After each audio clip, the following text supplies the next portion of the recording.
Reverend Dr. Malachi Z. York. So right off the bat in this video, we have a huge red flag. They're giving him two titles, Reverend and Doctor, to make him look better. Now, as a Reverend, anybody can call himself a Reverend. There's no requirements or qualifications for calling yourself a Reverend.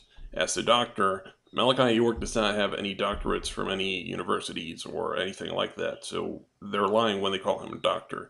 But it makes clear what the agenda of this video is. They're going to try to make him look better than he is, and they're going to do it by lying. Men would sell and propagate books and pamphlets as the women and children stayed in the community freely.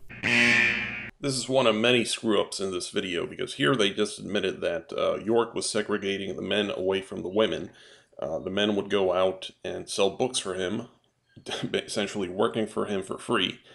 And while he stayed back in the compound with the women and the children, which is a huge red flag given that he's accused of doing things with children. Now, this is a bit of an unfair criticism, but given that this is a propaganda film, the optics do matter.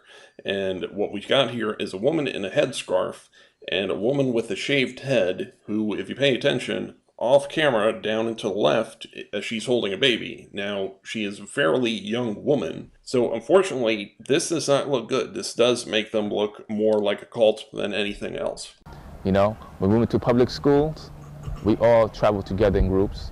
You know what I'm saying? Everybody knew not to mess with us. Again, bad optics for a propaganda film. A bunch of kids in religious garb going to public school does not look good. And the final comment about they knew not to mess with us sounds a lot like a threat. Now, this one is interesting because her last name is Lampkin, which is the same last name as Chandra Lampkin, who was one of the four York wives that was charged with child molestation along with York. It's a strong coincidence. She's probably related to her, but at no point is it mentioned in the entire video. You know, and the thing about the land is people will come on the land with their children, and like most places, places you go to, if you go in a building or something, the mother's holding their kids and everything, but on the land, it's like, they just let them go. Mothers go one way, the kids go the other way. Yep, you heard that right. He just admitted that people would leave their children unsupervised on the land. He was very involved with what we did with the children, like when they got good grades, he'd want to see their report cards, and everybody would get to go to Captain D's and get a treat. That's the kind of things that he would do for them, and just different surprises and parties and events. Now, this is another example of them trying to defend York, but actually making him look bad.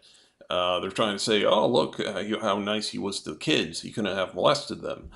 But this actually ends up sounding a lot like what the prosecution argued and what the victim said. This makes it look like he was abnormally interested in the children, and that he was grooming them with all these gifts and buying them treats and buying them ice cream and hanging out with them.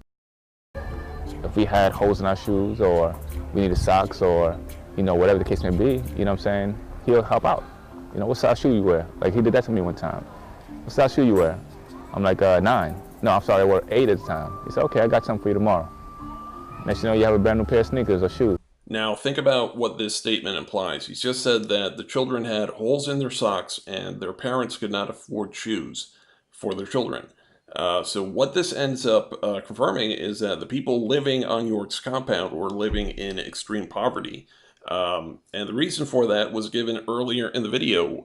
We're told that the fathers of the children would go out and sell books for York during the day while the mothers stayed back home. In other words, none of these people had jobs. So they were financially dependent on York, which is something to keep in mind throughout this whole video. All these people have a financial incentive to defend York. We have bought about 100 new homes so that families could live together if that's what they chose to do. But we were not allowed to put the homes up because planning and zoning was not allowing it, and we were fighting for that. Now, this is a part of the video where they tried to claim that there was some conspiracy over these permits, when if you listen to what she just said, they purchased 100 homes and then they went and asked for permits from the city council. Now, just some basic common sense here. you ask for a permit before you purchase and try to build the homes. Not only that, but it also implies that there were no legitimate reasons for denying the permit to build 100 homes.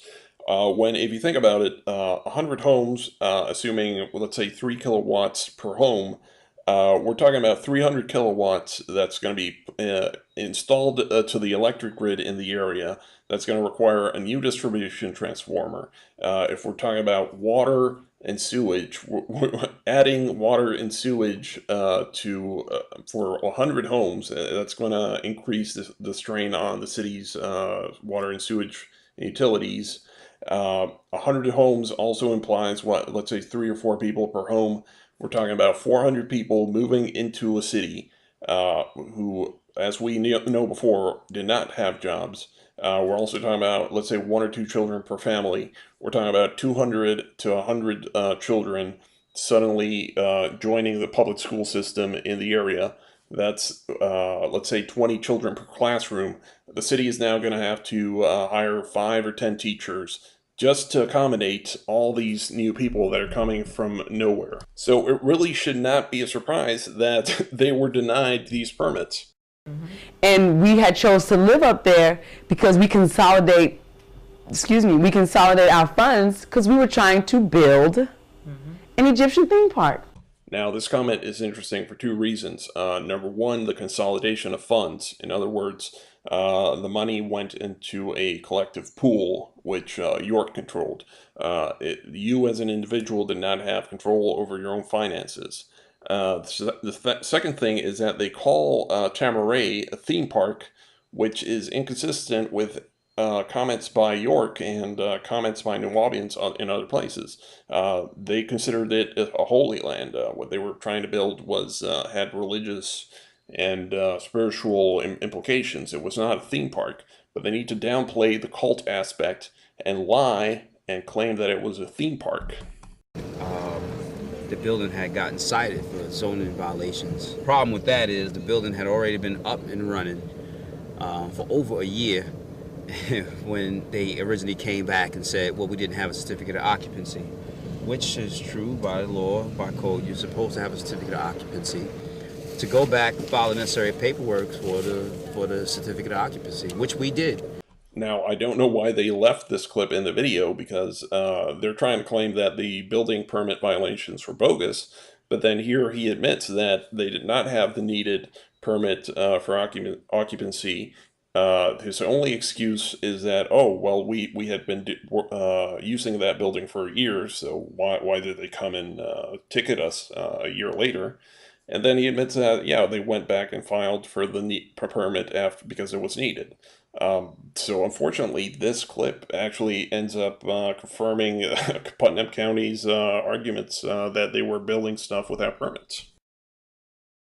What Nuwabians came to realize, Putnam County officials had made plans to expand their airport and upgrade State Highway 16, anticipating this to be the route of incoming tourists. The same highway that connects to Highway 142 runs directly in front of the Nuwabian property on 404 Shadydale Road, which means tourists, before reaching the city of Eatonton, would have to first pass Tamaray. Now, this is what I really wanted to talk about, and this is where it gets complicated. Putnam County does not have an airport. It was shut down around 1993. So the claim that Putnam County officials had a plan to expand their airport is a lie because that airport does not exist. Now, maybe you could argue that they were referring to either Sebastian Cove or Deerfield Landing, but both of those are private airports. They're not county airports. In other words, number one, the city could not have had plans to expand those airports because the city doesn't own those airports.